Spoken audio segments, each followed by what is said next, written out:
Hello, Anthony. Hey, how are you, Brad? I'm very well, thank you. I'm really excited to talk to you about this new recording. Of course, you know, we carry the New York Philharmonic, so we hear you all the time on the radio, Right. at least your performances. Anthony McGill, principal clarinet of the New York Philharmonic, has a new recording out with his brother Demarre McGill, who is principal flute of the Seattle Symphony Orchestra. It's called Winged Creatures. Some wonderful music on here, 2 world premieres, also some standard rep, and you're here to tell us all about it. This is a homecoming for you. Can you give us sort of a 101 on how this album came together and who it involves? Sure. Yeah, it's really great to actually come out with my first album with my brother and orchestra. That's the real important part. We recorded a previous album with Cedille Records out of Chicago, our hometown, and I've recorded even another album. So this is my third for the company.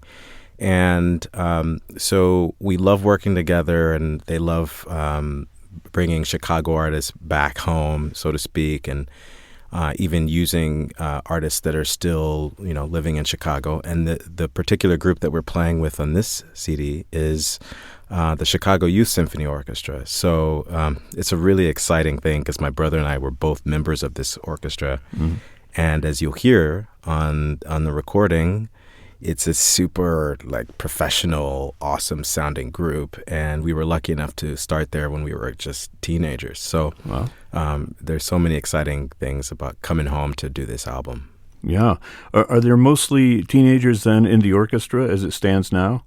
Yeah, it is all teenager. Some youth ensembles and symphonies have some older people in the group, and this one, the Chicago Youth Symphonies, they have a bunch of different orchestras, but this is the oldest orchestra, and it's all high schoolers basically. Yeah, that's wonderful. Well, let's go back a little bit and talk about your upbringing, Anthony, along with your brother Demarre. You went to the clarinet, he went to the flute. He's older than you, right? Yeah, my brother's 4 years older than me. Okay. Yeah. So then was he fluting around the house and that got you interested? How did you both get interested in playing your respective instruments? Yeah, well, my parents were very artistic people, but they were also believers in just getting a well-rounded education. So music lessons were just a part of that, just like any other household where that was an important part of the upbringing. So they didn't expect both of us to really fall in love with music like we did. But yeah. My brother is 4 years older, so he started playing the flute at a very young age because there just happened to be one lying around, and we didn't have a piano. We couldn't afford a piano. So, he started fluting around, as you say, yeah. At age 8 or 7 or 8 or something. And I grew up with his practice, and he basically became really obsessed with playing the flute. I mean, he did it all hours of the day, in the morning, it's before school, after school, in school, and in the house and around the house. And so he really started my path to music was hearing him play all the time. But you didn't want to play the flute. I actually wanted to play the saxophone, but it was too big. It was too big for me at the time. So did you have a teacher that kind of gravitated you toward the clarinet? Yeah, they suggested that I play the clarinet instead. Okay. And they were like, you can switch to the saxophone. And this was started at a band in school when I was in 4th grade. So that's how I got hooked up with the clarinet, and the rest is history, as they say. Well, then how did you get involved with the Chicago Youth Symphony Orchestra? And maybe tell us a little bit about your time with them as a member of the orchestra. Yeah, so my brother was in the group before I was, and, it was a competitive orchestra, and he was, really great. So I always looked up to him, so I wanted to do all the things he was doing. So that was one of them. And I got into the orchestra when I was pretty young. I was probably in 7th grade. I don't know if you could be 7th or 8th grade. I don't know if you could be in the orchestra that young, but they let me slide, I guess. You were pretty good then. Yeah, I guess so. They let me sit last chair in the orchestra on tour. You're still pretty good, I have to say. Yeah, a lot of hours in between those two events. But that's how I got started with it, and it's such a great group in the city. They do all kinds of international tours. My first tour to Japan was like when I was like 11 years old, 12 years old. Wow. And, so that's when I fell in love with music. I fell in love with just being a part of an orchestra and doing that thing and being around all those people that played music. So it was really great. Yeah, that's fantastic. Now, was there ever any kind of, and I know you've been asked this question a million times, was there any kind of sibling rivalry between you and your brother growing up? Actually, no, I don't think there was rivalry because he won. He would have won the contest, hands down. It's very gracious of you. Yeah. I have to say. So I think there was a lot of instruction. I think he helped me out a lot. I think he kind of took me under his wing and said, Anthony, this is the way. And he knew what he was doing because he was, like I said, he was winning all the competitions in Chicago and in the country, around the country. And he played with the Chicago Symphony solo when he was 15 years old. So this was my early musical role model, was my brother, big brother. Yeah. So I think I had a lot of support, to be honest with you. How is that relationship now, coming together with your brother, making this recording? I know you've recorded with him before in the trio, but this really puts the emphasis on the both of you as a duet. What is that artistic relationship like for you? It's a long one. We have a long history, obviously, ever since I started playing my instrument. He's been there with me. So it's very close, but it's also very, very sensitive. And we work well together. We work hard together. We phrase well together.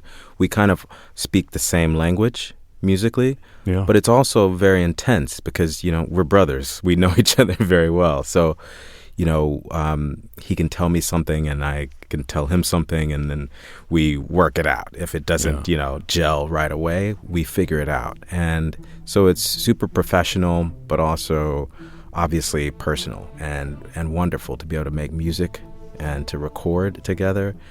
Some of these pieces we played back all those years ago. So it's pretty awesome.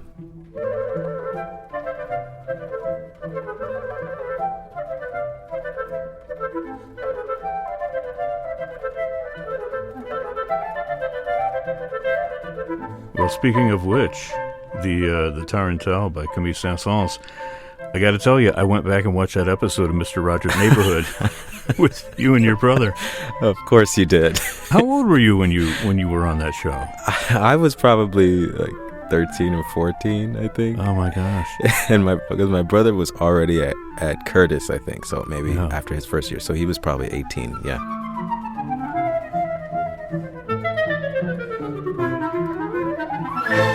Well, you played that Tarantelle so well. You sound like you guys had already been, playing together for years at that time. What was that experience like for you? Let's put a little shout out there for public media. Seriously. Because that's always something on our mind. Yeah. Oh, man. That was like an amazing thing because I grew up watching this show. Yeah. And my brother was at Curtis with this organist who knew Fred Rogers. And Fred Rogers was an organist and pianist as well. Right. So they were friends. And Alan Morrison was on the show before. And I think he told Fred about, Mr. Rogers about us. And so, I'm a kid and I'm on public TV. Wow. And doing this thing. And it was cool because it wasn't scripted, but we had to kind of like act out like what we were doing, and we were how do you say? We were dressing up for our concert. So we're professional musicians at the time, and we have to wear tuxedos. So that's why you see us in these tuxedos. And he asks us all about that. I think your quote was formal wear for a formal concert or something like that. That was the famous quote. You're still wearing formal wear, I think. Yeah. It's like we don't do black tie as much now on the stage of the Philharmonic. We do white tie, but who cares?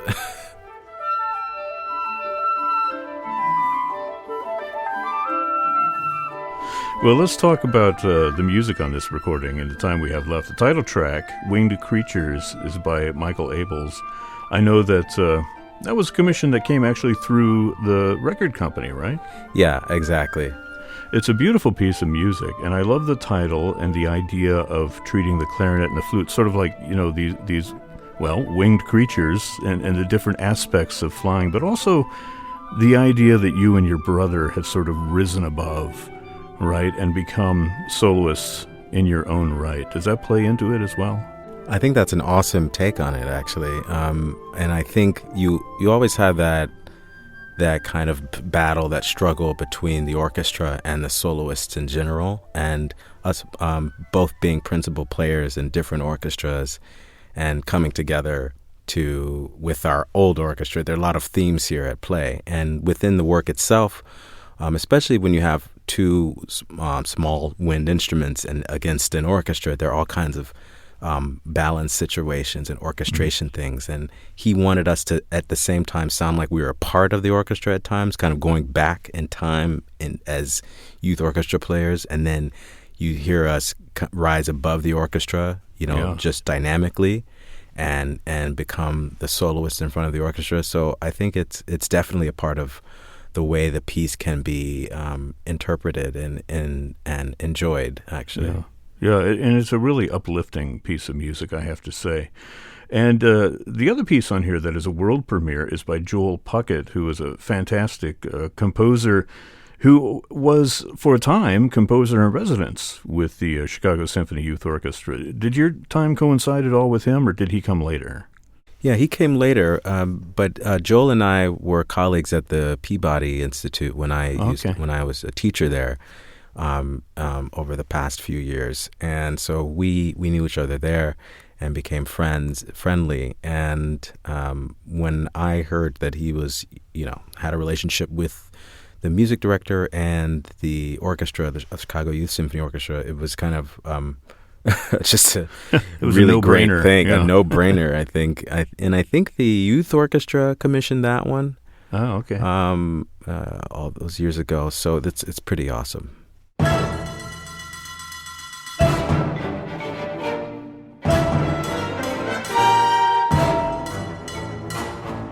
It's in 3 movements. It's called the Concerto Duo, and Joel talks in his program notes how it relates to family.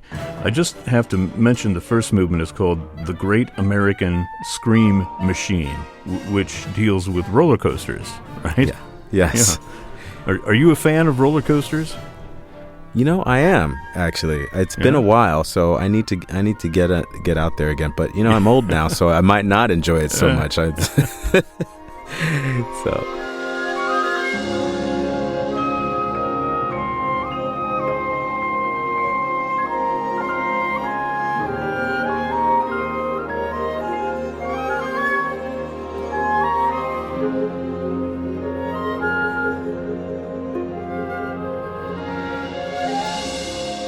It's beautiful music.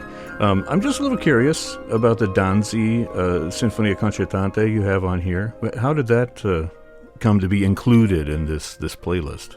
Yeah, the Danzi, this is one of those pieces like the Saint-Saëns Tarantelle that my brother and I played a lot when we were younger with, small orchestras around the country and actually, maybe some not so small. But in any case, it was a fun piece. It's one of our pieces that we've had the most history with because there aren't that many concerti written for this combination. And this is one of the major ones, actually. Yeah. So that's definitely the reason. That's the classic piece on the program.